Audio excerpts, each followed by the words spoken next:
اللہ ربی واحد وأنا بذلك أشهد. کل پرسوں میں اسٹوڈیو گیا ہوا تھا کیونکہ میں نعتوں کی نئی البم ریکارڈ کر رہا ہوں. تو وہ جو میرا ریکارڈسٹ تھا اس نے مجھ سے جب میں جانے لگا کہا جنید بھائی آپ سے بڑی ضروری بات کرنی ہے. میں نے کہا ہاں بولو. کہتے ہیں میں یہ گانے بجانے کا کام چھوڑنا چاہتا ہوں. میں نے کہا الحمدللہ الحمدللہ. کیوں؟ کہا کہ بس مجھے لگتا ہے یہ کام ٹھیک نہیں. میں نے کہا الحمدللہ. تو میں نے کہا کہ یہ خیال تمہیں کیسے آیا؟ کہا جب آپ پچھلی دفعہ البم ریکارڈ کر رہے تھے آپ نے بڑی باتیں کی اس طرح کی، میں سوچتا بھی رہا ان کے بارے میں. تو کوئی معیار تو ہوگا جنید بھائی جس معیار کی بنیاد پر آپ نے گانا بجانا چھوڑ دیا. میں نے کہا یار معیار تو تھا. کہنے لگا وہ کیا ہے؟ میں نے کہا بھئی اس وقت تیرے سامنے میں کوئی حدیث تجھے بتاؤں، قرآن سے کچھ تجھے ثابت کروں یا کرنے کی کوشش کروں تو وہ میں کر نہیں سکتا کیونکہ میں تو کوئی عالم تو ہوں نہیں، یہ تو کوئی عالم ہی کرے گا.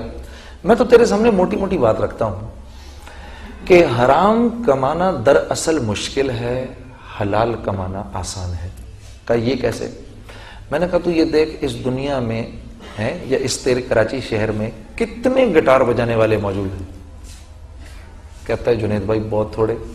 میں نے کہا کتنے ستار بجانے والے موجود ہیں؟ کہا جی بہت تھوڑے. میں نے کہا کتنا باجا بجانے والے ہیں؟ کہا جی بہت تھوڑے. میں نے کہا مجھے یہ بتاؤ کہ یہ باجا بجانا آسان ہے کیا؟ کہا نہیں بہت مشکل ہے. میں نے کہا یہ کیا گٹار بجانا آسان ہے؟ کہا نہیں بہت مشکل ہے. میں نے کہا تو دیکھ شیطان کیسا چکر دیتا ہے کہ وہ کام جو کہ مشکل ہے وہ سکھاتا ہے ہمیں اور اس کے ذریعے اس مشکل کام کو کر کے ہم حرام کماتے ہیں. میں نے کہا جوا سیکھنا آسان کام نہیں ہے. تو کہتا ہے واقعی. میں نے کہا سارے مشکل کاموں میں ڈالے گا اور پھر ہم سے کمائی کروائے گا.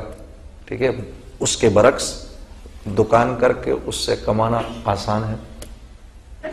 لیکن یہ چکر بازی کیا کرے گا کہ جب تم اور میں حرام کمانے لگیں گے تو یہ ہمیں یہ نہیں بتائے گا کہ بعد میں ہمارے ساتھ کیا ہونا ہے. کہے گا دیکھ کتنے مزے ہیں، گانا گاؤ، سب سنیں گے، تجھے پیسہ ملے گا. ہاں، اور جب ہم حلال کمانے لگتے ہیں تو پہلے ہمیں سجھاتا ہے یار حلال کمائیں گے پہلے دکان کرائے پہ لینی پڑے گی، پھر مال پتہ نہیں بکے نہ بکے، کوئی ہم سے مال خریدے نہ خریدے. حلال میں ہمیں آگے کی دکھاتا ہے، حرام میں ہمیں ابھی کی دکھاتا ہے. ٹھیک ہے. کہتا ہے یہ بات تو صحیح ہے بالکل. تو میں نے کہا اللہ نے اپنی ذات سے استفادہ ہمارے لیے آسان رکھا ہے.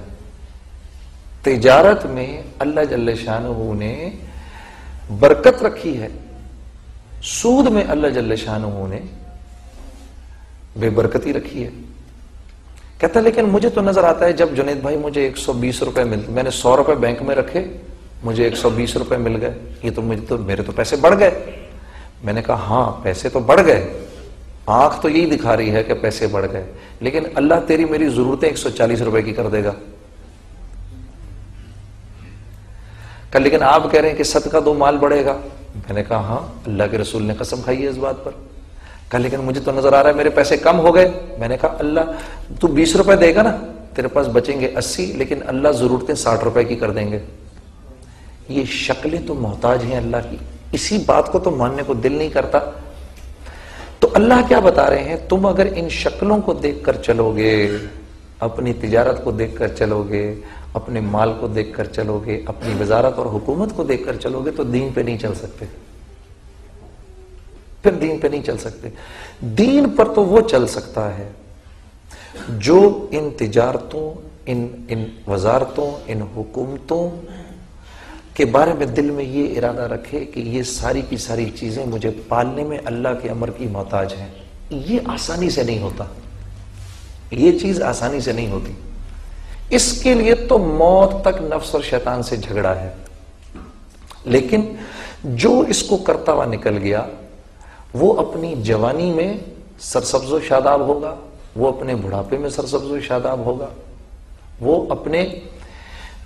اپنی تجارت میں لوگوں کے بدلنے کا ذریعہ بنے گا، وہ اپنی عمارت میں لوگوں کے بدلنے کا ذریعہ بنے گا۔